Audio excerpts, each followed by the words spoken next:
नमस्कार, आप देख रहे हैं लाइव बिहार। मैं हूं आपके साथ असलम अब्बास। बिहार में शिक्षक बहाली की प्रक्रिया जारी है, जिसको लेकर कितना कुछ सियासत हुआ है लगातार आप सुनते रहे हैं, लगातार आप देखते रहे हैं। कभी विपक्ष की तरफ से तो कभी सत्ता पक्ष की तरफ से, कभी डोमिसाइल नीति को लेकर तो कभी नियोजित शिक्षकों को राजकर्मी का दर्जा देने को लेकर सरकार के इस सहयोगी गठबंधन के दलों में इस बात को लेकर मत की भिन्नता रही है।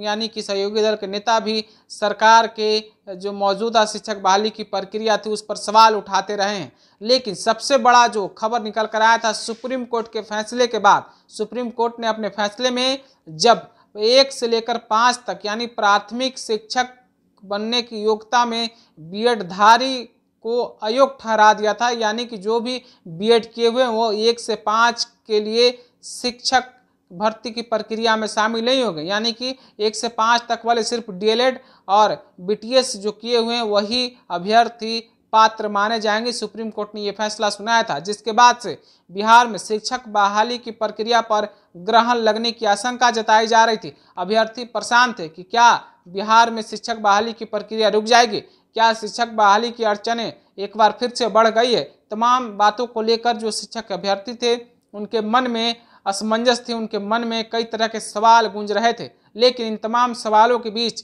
बीपीएससी चेयरमैन अतुल प्रसाद ने सब मामले को साफ साफ कर दिया है। आप देखिए डिजिटल प्लेटफॉर्म के माध्यम से, देखिए उन्होंने ट्वीट करके क्या लिखा है। उन्हें साफ ट्वीट करके उन्होंने लिखा है। आप ट्विटर पर खुद पढ़िए और देखिए किस तरीके से उन्होंने लिखा है और कहा है कि किसी तरीके का प्लान नहीं, आइदर और नॉर, यानी कि किसी तरीके का प्लान एग्जाम रोकने के लिए बीपीएससी की तरफ से नहीं है। यानी कि जो बहाली की प्रक्रिया के तहत जो परीक्षा होनी है 24 से 26 अगस्त के बीच में वो परीक्षाएं होगी। और किसी भी तरीके से सुप्रीम कोर्ट के फैसला आने के बाद बिहार में शिक्षक बहाली की प्रक्रिया पर रोक नहीं लगाई जाएगी। ऐसा कोई भी प्लान बीपीएससी की तरफ से नहीं किया गया है। आप खुद ट्वीट के माध्यम से जिस तरीके से चेयरमैन ने जानकारी दी है आपने खुद देखा है, आप खुद पढ़िए भी किस तरीके से ट्वीट के माध्यम से अतुल प्रसाद ने जानकारी दी है।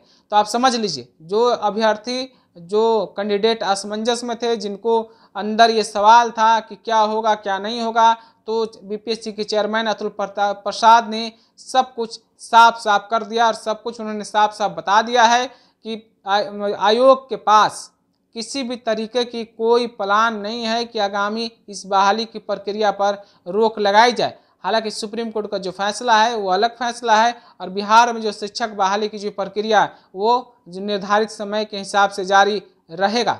और ये परीक्षा के जो होनी है यानी कि 24 से 26 अगस्त के बीच में जो परीक्षा पूरे बिहार में होनी है वो परीक्षा होगी, आप समझ लीजिए।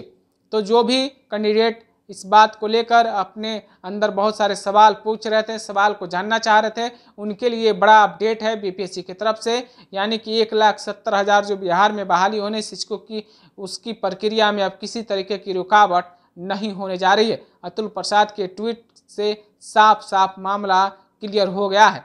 तो आप अपनी राय क्या रखते हैं बिहार के शिक्षक बहाली के बारे में, इस ट्वीट के बारे में? क्या आपका भी कोई सवाल है तो सवाल ट्वीट के बारे में या फिर बहाली के बारे में कमेंट के रूप में हमें ज़रूर पहुंचाइएगा। दूसरी खबर के लिए बने रहिए लाइव बिहार के साथ। आपका बहुत बहुत शुक्रिया। लाइव बिहार यूट्यूब पर सब्सक्राइब और फेसबुक पर लाइक जरूर करें।